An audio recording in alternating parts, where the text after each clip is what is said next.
ఇక గుడివాడ నాని, కొడాలి నాని ఎలా ఎదుర్కోబోతున్నారు సార్? అంటే ఆయన ఎంత రెబలో అందరికీ తెలిసిందే.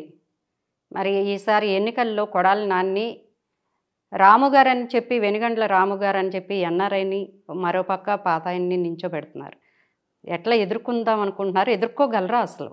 వాస్తవంగా నాని మనం చూస్తే what is his education levels అనేక సార్లు మేము కౌన్సిల్లో రేస్ చేస్తే ఆయనే ఒకరోజు ఫ్రస్ట్రేట్ అయ్యి బయటకు వచ్చి, అవును నాకు చదువు లేదు, నేను 10th క్లాస్ కాదు కూడా అనేసి ఆయన నోట్ ఆయన అన్నాడు.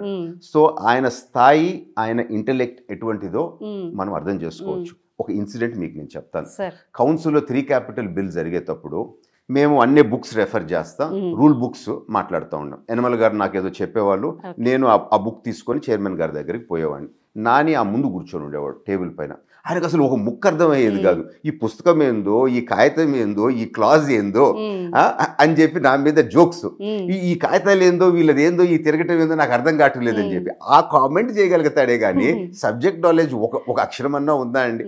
సో తర్వాత చైర్మన్ మీదకే దాడి చేసేదానికి పోతే లారీ డ్రైవరు, లారీ క్లీనర్ ఎక్కి అద్దం దొడుస్తాడో ఆ విధంగా బెంచ్ ఎక్కేసి చైర్మన్ గారి టేబుల్ పైకి చేయి పెట్టుకొని ఉండేది.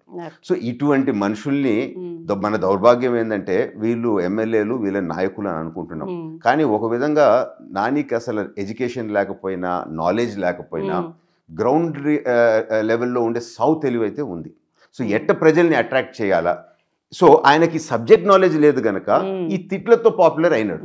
సో ఇది నిజం పాపులారిటీ అని ఆయన అనుకుంటుంటారు. కానీ ప్రజలు ఈ తిట్లు తమాషగా ఉండే, జోకరు, ఎంటర్టైనర్ అని చెప్పి ఎంటర్టైనర్ గా చూస్తున్నారే కానీ ఆయన సీరియస్ గా తీసుకోవటం లేదు. కానీ గెలిపిస్తున్నారు కదా సార్ పదే పదే అతన్ని. అక్కడ ఆ విధంగా అక్కడ అరాచకాలు చేశారు. నిన్న చంద్రబాబు నాయుడు గారి మీటింగ్ గుడివాడలో పెట్టిన దానికి కూడా అనేక దగ్గర పోలీస్ స్టేషన్లో ఆల్రెడీ డ్రాఫ్ట్ కేసెస్ రెడీ చేసి పెట్టుకుని ఉన్నారండి. సో ఎవరన్నా వచ్చినప్పుడు, ఇప్పుడు సే ఫర్ ఎగ్జాంపుల్ మీరు రోడ్లో పోతున్నారు, మీ కార్ని అడ్డుకుంటారు. ఎందుకు అడ్డుకున్నారని మీరు అడిగితే మీరు తిరిగి దూషించినారని చెప్పి తిరిగి మీ మీద కేసు పెడతారు.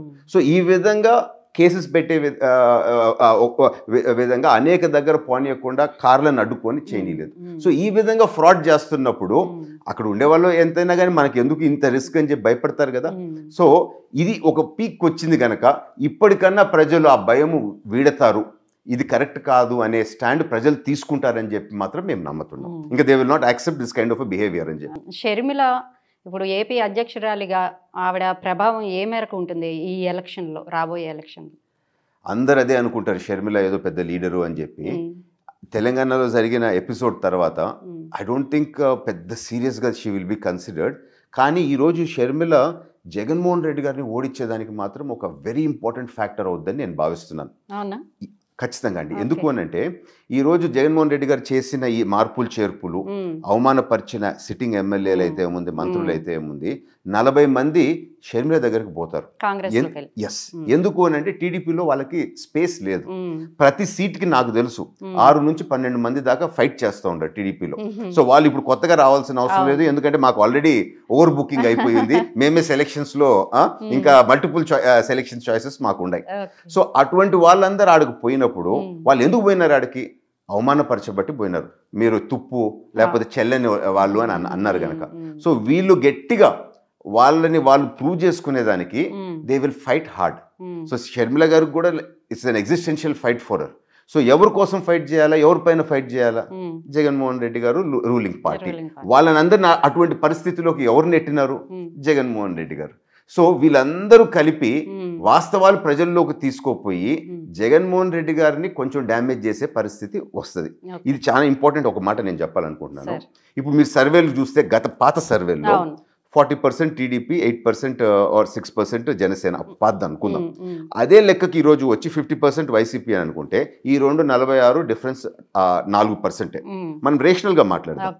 సో ఈరోజు ఎంప్లాయీస్లో మీరు చూస్తే మెజారిటీ అంగన్వాడీలు తీసుకోండి, టీచర్స్ తీసుకోండి, అందరూ వ్యతిరేకంగా ఉండారు కదా. క్రిస్టియన్స్ వ్యతిరేకంగా ఉండారు కదా. హార్డ్ కోర్ హిందూస్ 300 గుడులు వీళ్ళు డిస్ట్రాయ్ చేసిన తర్వాత ఇంతకీ ఏం యాక్షన్ తీసుకోలేదు అంటారు కదా. దాడులు చేసిన తర్వాత ఎస్సీల మీద చేసిన దాడులు, మందుబాబులు 75 రూపాయలు ఉన్న మందు ఈరోజు 250 మా దగ్గర నుంచి లాక్కుంటుంటారు, 4 రెట్లు 5 రెట్లు. సో ఏ వర్గాన్ని వదిలిపెట్టలేదు.